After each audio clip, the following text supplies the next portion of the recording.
कांग्रेस नेता राहुल गांधी ने हरियाणा चुनाव पर बड़ा बयान दिया है, जिसमें उन्होंने चुनावी नतीजों पर सवाल उठाए हैं। उन्होंने बताया कि कई विधानसभा क्षेत्रों से शिकायतें मिली हैं और इन सभी शिकायतों को चुनाव आयोग के समक्ष पेश भी किया जाएगा। हरियाणा और जम्मू कश्मीर में हुए विधानसभा चुनावों के अब नतीजे आ चुके हैं। बीजेपी ने हरियाणा में हैट्रिक लगाते हुए बहुमत का आंकड़ा पार कर लिया है। वहीं दूसरी तरफ जम्मू कश्मीर में कांग्रेस और उमर अब्दुल्ला की नेशनल कॉन्फ्रेंस को संयुक्त जीत मिली है, जहां एक ओर राजनीतिक विश्लेषक इन परिणामों पर समीक्षा करने में जुटे हैं, तो दूसरी तरफ कांग्रेस पार्टी को हरियाणा में मिली हार का झटका बर्दाश्त नहीं हो रहा। अब लोकसभा में विपक्ष के नेता राहुल गांधी ने इन चुनावी नतीजों पर पहली बार अपनी प्रतिक्रिया दी। उन्होंने हरियाणा में मिली हार को अप्रत्याशित बताया है। वहीं राहुल गांधी ने जम्मू कश्मीर के लोगों को जीत के लिए आभार भी व्यक्त किया है। राहुल गांधी ने बुधवार को सोशल मीडिया प्लेटफॉर्म पर लिखा, जम्मू कश्मीर के लोगों का तहे दिल से शुक्रिया। प्रदेश में इंडिया की जीत संविधान की जीत है, लोकतंत्र स्वाभिमान की जीत है। वहीं हरियाणा विधानसभा चुनावों के नतीजों पर बात करते हुए राहुल गांधी ने लिखा, हम हरियाणा के अप्रत्याशित नतीजों का विश्लेषण कर रहे हैं। अनेक विधानसभा क्षेत्रों से आ रही शिकायतों से चुनाव आयोग को अवगत कराएंगे। राहुल गांधी ने हरियाणा वासियों के समर्थन के लिए आभार भी जताया।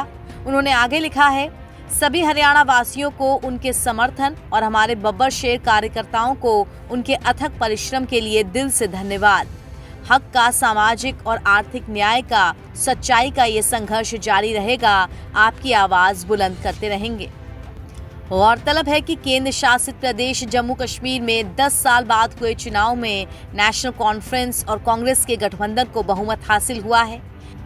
इंडिया गठबंधन को 48 सीटें मिली, जो बहुमत के आंकड़े से 2 ज्यादा है। बीजेपी 29 सीटें जीतने में कामयाब रही। वहीं हरियाणा की बात की जाए तो 90 सीटों वाली विधानसभा में बीजेपी को 48 सीटें मिली। जीत की दावेदार मानी जा रही कांग्रेस सिर्फ 37 सीटों पर यहां सिमट के रह गई। दरअसल हरियाणा में हुए विधानसभा चुनाव में कांग्रेस पार्टी अपनी जीत के दावे कर रही थी। राज्य की 90 सीटों के लिए 5 अक्टूबर को वोट डाले गए थे। इन चुनावों में कांग्रेस के मुकाबले बीजेपी को कमजोर बताया जा रहा था। जानकार भी हरियाणा में बीते 10 सालों में बीजेपी की सरकार को लेकर सत्ता विरोधी लहर की बात कर रहे थे और चुनावों में कांग्रेस की जीत का दावा कर रहे थे। इसके अलावा 5 अक्टूबर को हुई वोटिंग के बाद देश के कई मीडिया संस्थानों ने अपने अपने एग्जिट पोल्स के आधार पर भी कांग्रेस की जीत के दावे भी कर दिए, मगर जब नतीजे आए तो बाजी पलट गई। बीजेपी को बहुमत हासिल हुआ। 90 में से 48 सीटों के साथ बीजेपी ने बहुमत वाला आंकड़ा छूकर हरियाणा में हैट्रिक लगा दी और कांग्रेस को केवल 37 सीटों से संतोष करना पड़ा। हालांकि कांग्रेस ने पिछले विधानसभा चुनावों से काफी बेहतर प्रदर्शन किया है और 6 सीटों से बढ़कर वो 37 सीटों तक पहुंच चुकी है, मगर फिर भी जिस तरह के नतीजों की उम्मीद कांग्रेस को थी वो नहीं मिले और इसी हार पर अब कांग्रेस नेता राहुल गांधी प्रतिक्रिया दे रहे हैं। एनबीटी ऑनलाइन की रिपोर्ट।